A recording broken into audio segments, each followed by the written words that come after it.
Madam, I rise to support the bill, although with some reservations. This bill, which seeks to amend our constitution, introduces, as the previous speaker said, no new principle at all. It only facilitates the implementation of a principle already adopted by us, by Parliament, and by the country. It is an enabling bill to protect the enactments which have been passed by the various state legislatures in the country.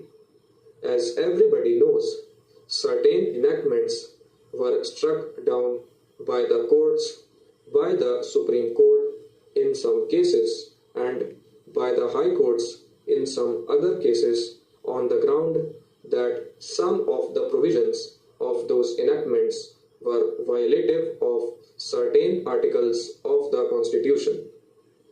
The validity of the Land Reforms Act has been challenged. Now, what is to be done? I think there are two alternatives before us.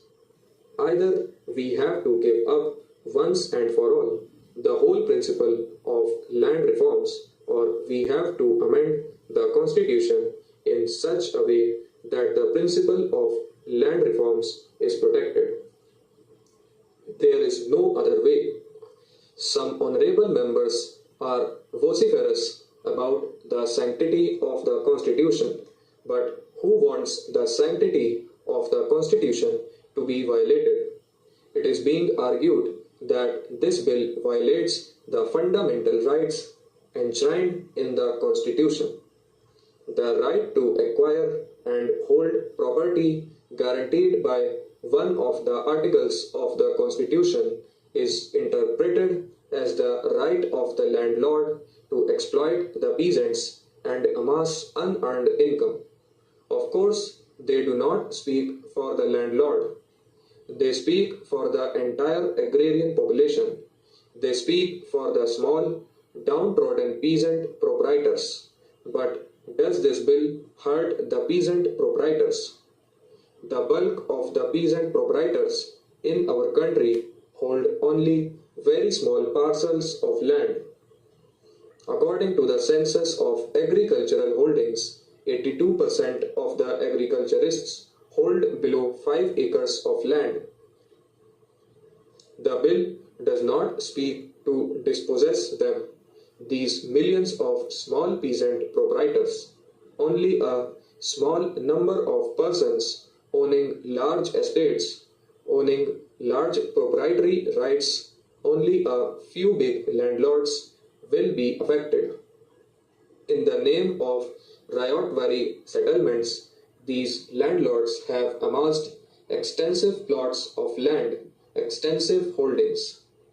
They do not cultivate the land themselves. Some of them cultivate their land with the help of hired labor, and others farm them out to tenants, subtenants, or sharecroppers.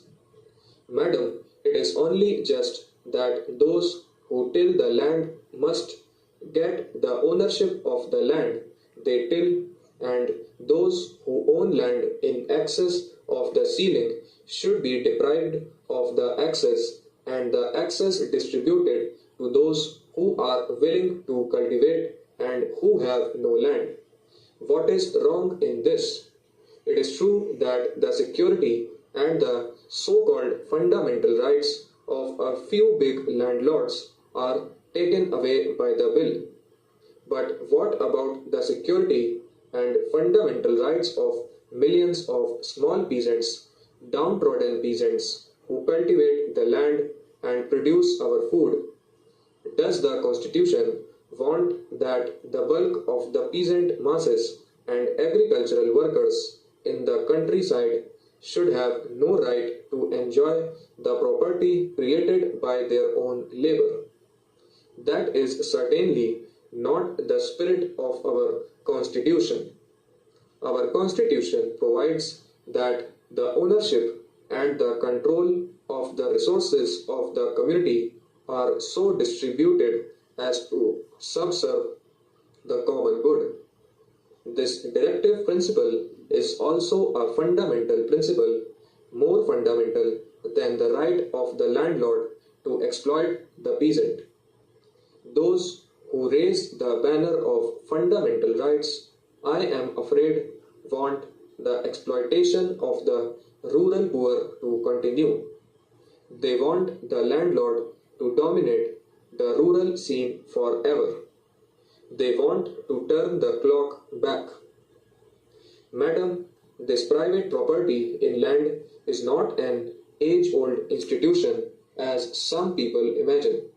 Just like the zamindari, jagirdari, talukdari, etc., the Rayotwari settlements also were created and sanctified by the British imperialists not for the good of the country but for their own benefit.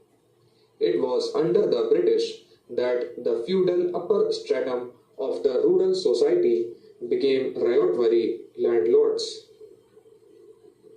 The middle peasants, the small peasants, the poor peasants all suffered in this process.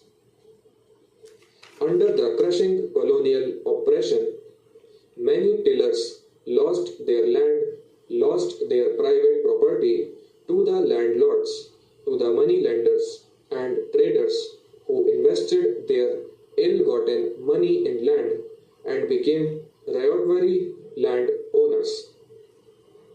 Thus, land became concentrated in the hands of a few landlords and traders and money lenders who turned into landlords. At the same time, millions of peasants, not only small peasants, but even middle peasants, were turned into landless agricultural workers. It is a notorious fact that the families that stocked the land in the last quarter of the 19th century and at the beginning of the present century, the impoverishment of the bulk of our peasants, the increase in the number of landless agricultural workers, all these were the results of this process. This right of landlords is sought to be preserved.